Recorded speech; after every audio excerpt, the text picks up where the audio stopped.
आप लोगों को फंडामेंटल में इनपुट डिवाइस के बारे में लाइव क्लास में बताया गया था। इनपुट डिवाइस में हमने कीबोर्ड के बारे में बताया था और उसमें बताया था 5 प्रकार की कीज़ होती हैं कीबोर्ड में। उसमें लगभग सारी कीज़ के बारे में बता दिया गया था, सिर्फ फंक्शनल कीज़ के बारे में थोड़ा सा बताना बाकी रह गया था। फंक्शनल कीज़ की अगर हम बात करें तो F1 से लेके F12 के बीच की जो कीज़ होती हैं इनको फंक्शनल कीज़ में शामिल किया जाता है। इसमें हर बटन का काम अलग अलग एप्लीकेशन में अलग अलग होता है। जैसे अगर हम बात करें F1 की, तो अगर कोई एप्लीकेशन खुला होगा तो F1 generally help and support की होती है। अब हेल्प एंड सपोर्ट का सिस्टम ये है, अगर कोई एप्लीकेशन नहीं खुला है और आप F1 दबाते हैं तो विंडोज़ से जुड़ी हेल्प ओपन होती है। देख पा रहे हैं Windows help and support centre open हो रहा है। लेकिन अगर हम यहाँ पे कोई एप्लीकेशन खोल लेते हैं, सपोज दैट हमने MS वर्ड की कोई फाइल खोल ली, अब अगर हम F1 दबाते हैं तो यहाँ पे MS वर्ड से जुड़ी हेल्प ओपन होती है। तो इस तरह से अगर देखा जाए तो अलग अलग एप्लीकेशन में इन बटनों के अलग अलग काम होते हैं। अब यहाँ पे वर्ड हेल्प करके आपके सामने खुल के आ रहा है। इसी तरह से अगर हम F2 की बात करें तो F2 का काम किसी भी फाइल को रीनेम करना होता है या फोल्डर को रीनेम करना होता है। किसी भी फाइल या फोल्डर पे हम क्लिक करें, जैसे हमने नियमित वाले पे क्लिक किया, हमें इसका नाम बदलना है तो हम राइट क्लिक करके भी रीनेम कर सकते हैं या कीबोर्ड से F2 बटन प्रेस कर दें। आप देखेंगे यहाँ पे कर्सर आ जाएगा। अब बैक स्पेस से जो नाम है आप मिटा सकते हैं और इसकी जगह जो मन करे दूसरा नाम यहाँ पे दे सकते हैं। तो इस तरह से F2 का यूज होता है। फिर बारी आती है F3 की। F3 दरअसल सर्च करने के लिए यूज होता है। अगर हमें किसी फोल्डर में या कंप्यूटर में कुछ सर्च करना है तो पहले हम इसे ओपन कर लें। इसके बाद जब हम F3 प्रेस करेंगे तो यहाँ पे देखेंगे हमारा कर्सर सर्च बार में आ जाएगा। यहाँ पे हम जो भी नाम टाइप करेंगे, अगर उस नाम से कोई फाइल फोल्डर बना है हमारे कंप्यूटर में तो ये क्या करेगा, उसको सर्च करके हमारे सामने दिखा देगा। इसके बाद बारी आती है F4 की। F4 एड्रेस बार को एक्टिवेट करने के लिए होता है। जैसे माई कंप्यूटर ही खोल लेते हैं, ये एड्रेस बार आपको दिख रहा है। अगर हम F4 दबाएंगे, माई कंप्यूटर खोल लें या हम कोई वेब ब्राउज़र खोल लें, जैसे हमने इंटरनेट एक्सप्लोरर ओपन कर लिया, तो इसमें जब हम F4 प्रेस करेंगे तो ये यहाँ पे पूरी हिस्ट्री लिस्ट ओपन कर देगा। एड्रेस लिस्ट यानी हिस्ट्री लिस्ट की अभी तक उसमें कितनी कितनी वेबसाइटों को खोला गया है। तो अगर हम यहाँ पे F4 दबाते हैं तो पूरी हिस्ट्री लिस्ट हमारे सामने खुल के आ जाएगी। आप देख पा रहे हैं पूरी हिस्ट्री लिस्ट खुल के आ गई। फिर बारी आती है F5 की। F5 जनरली जब कुछ नहीं खुला होता है तो रेफ़रेश करने के लिए यूज होती है। जो हम राइट क्लिक करके रेफ़रेश करते हैं, ये हम F5 से भी रेफ़रेश कर सकते हैं। अब ज़रूरी नहीं कि F5 का काम सिर्फ रेफ़रेश करना होता है, अलग अलग एप्लीकेशन में इनके काम अलग अलग होते हैं। जैसे अगर हम यहाँ पे नोटपैड खोल लेते हैं तो नोटपैड में F5 रेफ़रेश करने का काम नहीं करती, बल्कि नोटपैड में जब हम F5 प्रेस करेंगे तो करंट डेट और टाइम प्रिंट हो जाएगा। आप देख पा रहे हैं। इसी तरह से अगर हम पावर पॉइंट खोलते हैं तो पावर पॉइंट में F5 से प्रेजेंटेशन प्ले होती है। इसके बाद बारी आती है F6 की। F6 हमारे कर्सर एरिया को पूरे डेस्कटॉप एरिया में मूव कराने में मदद करता है। जैसे अगर मान लीजिए हम आइकन पे हैं, इसके बाद जब हम F6 दबाते हैं तो हमारी पोजीशन स्टार्ट बार पे आ गई। फिर हम F6 दबाएंगे तो हमारी पोजीशन टाइम वाले सेक्शन में आ गई। आप यहाँ पे देख रहे हैं शो हिडन आइकन करके लिख के आ रहा है।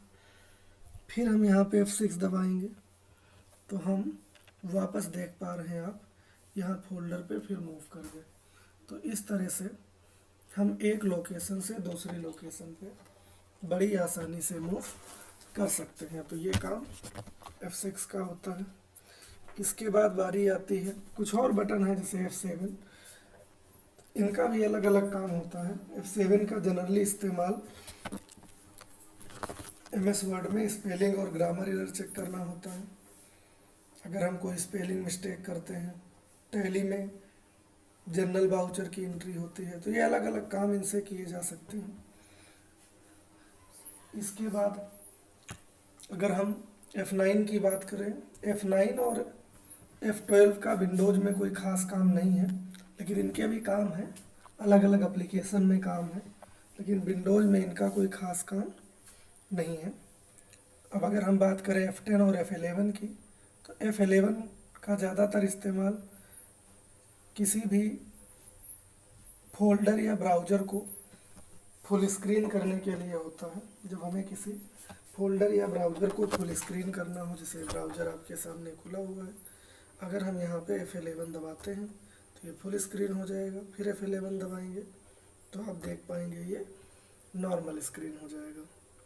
F10 जो होता है ये मेन्यू बार एक्टिव करने के लिए होता है।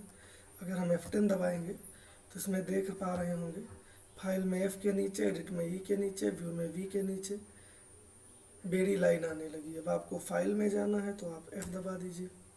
इसमें भी जिन अक्षर के नीचे बेड़ी लाइन आती है आप उस पर जा सकते हैं। ये काम अल्ट की तरह होता है, जो काम F10 का होता है लगभग यही काम हम अल्ट से कर सकते हैं। तो ये था कीबोर्ड का। कुछ कीबोर्ड का हमने लाइव वीडियो में पिछली क्लास में बता दिया है। इसके अलावा कुछ इनपुट डिवाइस होती हैं, उनके बारे में भी हम लोग नज़र डाल लेते हैं किसका क्या काम है। इनपुट डिवाइसेस में अगला नाम आता है माउस का। माउस की अगर हम बात करें तो माउस को पॉइंटिंग इनपुट डिवाइस में शामिल किया जाता है। माउस, लाइट पेन और जॉयस्टिक ये पॉइंटिंग इनपुट डिवाइस है। लेकिन अगर यहाँ पे बात पॉपुलर पॉइंटिंग इनपुट डिवाइस की जाए तो पॉपुलर पॉइंटिंग इनपुट डिवाइस के तौर पे माउस का इस्तेमाल किया जाता है। माउस को डगलस इंगेलबर्ट नाम के एक साइंटिस्ट ने 1968 में बनाया था, 1968 में। और जनरली दो तरह के माउस आते हैं, एक मैकेनिकल माउस जिनमें नीचे ट्रैक बॉल लगा रहता है, रबर कोटेड मेटल बॉल, और दूसरे आपके आते हैं ऑप्टिकल माउस। जो ऑप्टिकल माउस होते हैं उसमें आप देख पाएंगे नीचे लेजर सेंसर, एक रेड कलर की लाइट लगी होती है जो सरफेस मूवमेंट को रिकॉर्ड करती है। तो जैसे जैसे हम पॉइंटर मूव करते हैं जैसे जैसे हम माउस मूव करते हैं वैसे वैसे पॉइंटर मूव होता है। लाइट पेन का ज़्यादातर इस्तेमाल प्रोजेक्टर वगैरह की स्क्रीन के साथ किया जाता है। जैसे आप मूवी में देखते होंगे, दूर से बैठे बैठे स्क्रीन पर लाइट फोकस करते हैं, किसी भी ऑब्जेक्ट को जूम इन जूम आउट कर लेते हैं। इसके लिए यहाँ पे एक बटन होती है, ये बटन आप देख पा रहे होंगे। जब आप किसी ऑब्जेक्ट के सामने लाइट पेन से फोकस करते हैं किसी आइकन या सिलेक्शन पैनल पे और ये बटन प्रेस करते हैं तो ये एक एक्टिविटी करता है। It's photo cell sensing element detect the screen location and send the corresponding signal to the CPU। ये स्क्रीन लोकेशन को डिटेक्ट करते हैं और सिग्नल CPU को भेज दिया जाता है। तो ये काम लाइट पेन का होता है। जॉयस्टिक ज़्यादातर कंप्यूटर गेम्स में इस्तेमाल किए जाते हैं। इनका भी पॉइंटिंग इनपुट डिवाइस की लिस्ट में शामिल किया जाता है। फिर बारी आती है ट्रैक बॉल की। माउस के नीचे जो रबर कोटेड मेटल बॉल लगी होती है उसे हम ट्रैक बॉल बुलाते हैं। फिलहाल ट्रैक बॉल चलन में कम है। इसमें जो बॉल ये हार्ड स्फीयर होता है, इसको आप हाथ से किसी भी दिशा में मूव कर सकते हैं और ये भी पॉइंटर को आगे पीछे दाएं बाएं करने में मदद करता है। तो ये जो काम होता है ये ट्रैक बॉल का होता है। इसके बाद अगली डिवाइस आती है डिजिटलाइजर। डिजिटलाइजर या डिजिटाइजर, इसमें हम किसी चीज़ को डायरेक्टली इनपुट कर सकते हैं। अगर हमें कोई चीज़ हैंड राइटिंग में इनपुट करना है, कोई ग्राफिक्स ड्रॉ करनी है, तो हम इस पर ड्रॉ करेंगे और ये डायरेक्ट उसे एनालॉग सिग्नल से किसमें कन्वर्ट कर देगा, डिजिटल सिग्नल में। जैसा आप पढ़ पा रहे होंगे कि digitizer is an input device which convert analog information into digital form. Digitizer can convert a signal from the television or camera into a series of numbers that could be stored in a computer. बाकी आप इनको note कर लें, पढ़ने में काफ़ी help मिलेगी। फिर बारी आती है वॉइस रिकॉर्डिंग डिवाइसेस की। ये वो डिवाइसेस होती हैं जो आवाज़ को रिकॉर्ड करने का काम करती हैं। इनका सिस्टम जो है वीआरएस के थ्रू कंट्रोल होता है। वीआरएस को वॉइस रिकॉग्निशन सिस्टम भी बुलाते हैं। जैसे हम लोग गूगल पे वॉइस सर्च करते हैं, ये भी काम वीआरएस का होता है। तो वीआरएस क्या है, जब हम बोलते हैं तो हमारी लो और हाई फ्रीक्वेंसी के आधार पे जो हमारी आवाज़ होती है, इसको पहले 10101 में बदला जाता है। फिर उनको पेयर करके ये देखा जाता है उससे कौन से अक्षर बन रहे हैं। हमने आपको हमारी भाषा बाइनरी में बदलना भी बताया था। इससे पहले जो फंडामेंटल की हमने लाइव वीडियो दी थी, इसमें हमने बताया भी था कि किस तरह से हम अपनी भाषा को बाइनरी भाषा में बदल सकते हैं। तो जब हमारी भाषा को बाइनरी में बदला जा सकता है तो फिर वापस बाइनरी को हमारी भाषा में, तो पहले ये बाइनरी में बदलते हैं, फिर उससे बनने वाले अक्षर तलाशे जाते हैं, फिर उन अक्षरों से बनने वाला मैचिंग वर्ड तलाशा जाता है, फिर उन वर्ड से सेंटेंस। आप देख पाते होंगे कि जब हम गूगल पे वॉइस सर्च करते हैं तो एज इट इज़ वही चीज़ नहीं लिखती जो हमने बोला है। थोड़ी देर बाद वो मैच करवा के उसको करेक्ट कर देता है। इसके अलावा माइक्रोफोन हो गए, माइक हो गए, इनको भी वॉइस रिकॉर्डिंग डिवाइस की लिस्ट में शामिल किया जाता है। इसके बाद बारी आती है टच स्क्रीन की। टच स्क्रीन में क्या होता है, proceed the signal by touching screen. ये स्क्रीन को टच करके सिग्नल प्रोसीड करती है। इसमें टच सेंसिटिव पैनल का इस्तेमाल होता है जो लाइट ब्रेक टेक्नोलॉजी पे काम करते हैं। जब हम फिंगर से या अन्य उपकरण से, जो कि टच स्क्रीन सपोर्टेड उपकरण होते हैं, स्क्रीन को टच करते हैं तो वहाँ पे मौजूद पिक्सल्स में हलचल उत्पन्न होती है और वही हलचल कमांड का काम करती है। तो आप लिख सकते हैं कि touch screen devices proceed the signal by touching screen. When we touch at screen by finger it generate disturbance in pixels which command computer to perform action. ये आप नोट कर सकते हैं। बाकी प्रैक्टिकली आप लोग टच स्क्रीन का वैसे ही इस्तेमाल करते हैं, इसमें आपको ज़्यादा बताने की ज़रूरत नहीं है। अगर हम बात करें स्कैनर्स की, तो कंप्यूटर में सबसे ज़्यादा काम स्कैनर निपटाते हैं। चाहे फोटो कॉपी करना हुआ, OMR शीट स्कैन करना हुआ, प्रोडक्ट के बार कोड स्कैन करना हुआ, तो कंप्यूटर में सबसे ज़्यादा काम अगर कोई करता है तो स्कैनर। ये जो स्कैनर का आप व्यू देख पा रहे हैं, या जो मल्टी फंक्शनल प्रिंटर आते हैं, प्रिंटर में मल्टी फंक्शनल प्रिंटर में जो फोटो कॉपी या स्कैन करने के लिए शीट लगी होती है, इसे OCR बोला जाता है, ऑप्टिकल कैरेक्टर रिकॉग्निशन या optical character reader. OCR is an input device use to read printed text. तो ये क्या करते हैं कि जब हमें लिखे हुए टेक्स्ट, प्लेन टेक्स्ट या प्रिंटेड टेक्स्ट को स्कैन करना होता है तो उसके लिए हम OCR का इस्तेमाल करते हैं। इसके बाद बारी आती है MICR की। MICR को मैग्नेटिक इंक कैरेक्टर रीडर बोला जाता है। इन डिवाइस का इस्तेमाल ज़्यादातर बैंकिंग सिस्टम में किया जाता है। जैसे आप चेक देखते होंगे तो चेक पे एक सिल्वर कलर की पट्टी रहती है रिचार्ज कूपन की तरह, उसमें भी कुछ सीक्रेट मैग्नेटिक कोड लिखे रहते हैं जिनको ये स्कैन करते हैं।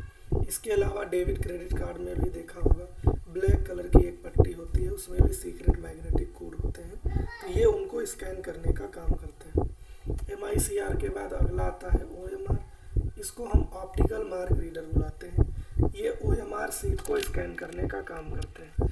OMR शीट जब हम लोग एग्ज़ाम देते हैं या फॉर्म भरते हैं तो जो गोला भरने वाली सीट होती है उसे OMR शीट कहा जाता है। तो OMR शीट का मेन काम क्या होता है, OMR is a special type of optical scanner used to recognize the type of mark made by pen or pencil.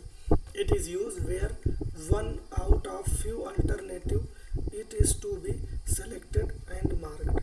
तो ये चीज़ जो है ज़्यादा प्रैक्टिकल में है, इससे बहुत सारे काम किए जाते हैं। एग्ज़ाम आसानी से कराए जा सकते हैं, कॉपी चेक करने की ज़रूरत नहीं पड़ती है, गोला मैच करता है तो नंबर मिलते हैं, नहीं तो गोला मिलता है।